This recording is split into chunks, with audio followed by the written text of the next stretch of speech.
Japanese occupation is one of the most talked about periods in Korean history, but you may not know that actually Poland shares a very similar historical background. Well, you see, Poland has always been situated between two very ambitious countries, Germany and Russia. So between 1569 1795, there technically was no Poland, but there was the Polish-Lithuanian Commonwealth. However, between the years 1795-1918, there literally was no Poland, because that land got split up between Germany, Austria and Russia, in what we know as the partitions of Poland. But it was also the time when some of the greatest Polish people were born.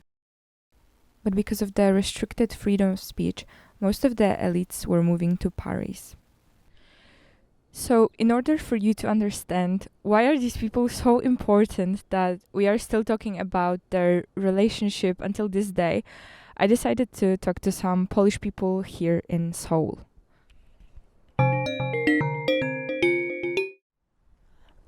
Każdy Polak wie, że byli to najwięksi poeci epoki romantyzmu. Oczywiście, że wiem, kim byli Mickiewicz i Słowacki. Myślę, że każdy Polak, każdy młody Polak, który uczył się o nich w szkole, na pewno o nich wie. Tak, myślę, że wszyscy w Polsce wiedzą, kim byli Słowacki i Mickiewicz. A każdy uczeń na pewno kiedyś czytał którekolwiek z ich dzieł, a najbardziej myślę, że balladynę Słowackiego albo dziady Mickiewicza. Ja nawet właśnie pisałam o dziadach na maturze. Balladynę też przerabiałam również wiele innych ich utworów, tak na przykład jak Kordian Słowackiego. No to tak jak powiedziałam, byli to najwięksi poeci epoki romantyzmu, którzy pisali głównie o problemach Polski w tamtych czasach. Jestem świadoma tej dyskusji na temat, który z nich był lepszym pisarzem, aczkolwiek nie wiem, skąd to się wzięło na pewno, tylko nawet na przykład ja w liceum między swoimi znajomymi z klasy też się o to kłóciłam. Właśnie kto jest po stronie Słowackiego, kto jest po stronie Mickiewicza. Jestem świadoma tej dyskusji, aczkolwiek nie jestem w nią szczególnie zaangażowana. Wydaje mi się, że głównie ta dyskusja dzieje się w internecie, przede wszystkim poprzez jakieś memy. Oj tak, jasne, jestem świadoma tej dyskusji. Już tak naprawdę w podstawówce opowiadano o relacjach między Słowackim a Mickiewiczem. Przytaczano różne historie z nimi związane. Też w samych utworach obu twórców zawarte są różne wzmianki, odniesienia względem siebie.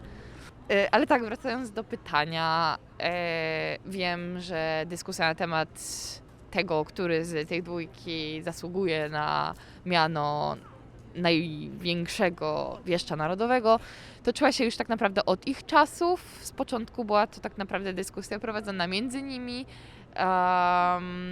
ale mimo wszystko dyskusja ta trwa do teraz i z jakiegoś powodu, sama nie wiem z jakiego dokładnie, relacja tej dwójki stała się w pewnym sensie żartem naszego pokolenia.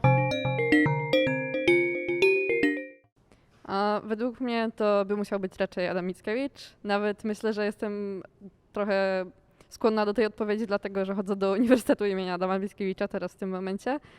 I też myślę, że mimo wszystko więcej Polaków i dzieci i uczniów też bardziej zna Mickiewicza. Jego dzieła też są według mnie bardziej znane. Nie jestem pewna, który powinien być ważniejszy.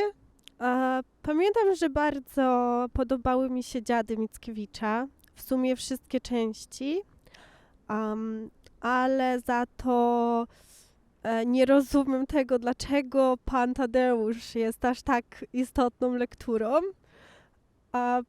Zawsze zastanawiało mnie to, dlaczego musimy znać inwokację, która zaczyna się Litwo. Natomiast jeśli chodzi o Słowackiego, to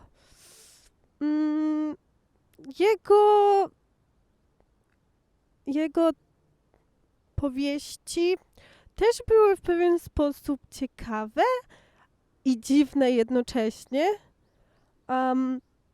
ale żaden z nich jakoś szczególnie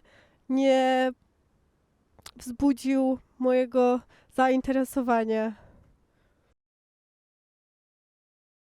Okay, so as you just heard, there are many different opinions as to who should have the title of the best Polish bard. But in fact, our opinion is often influenced by our teachers, who mostly teach us that Mickiewicz was the best one. And I would say that academia is kind of trying to convince us this, because Mickiewicz himself was trying to convince everyone that he was the best one. And he was kind of scared of Słowacki's potential, because Słowacki was younger than him and he was a very promising artist. So although I am aware of this fact, I will fight anyone who tries to convince me that Słowacki was better.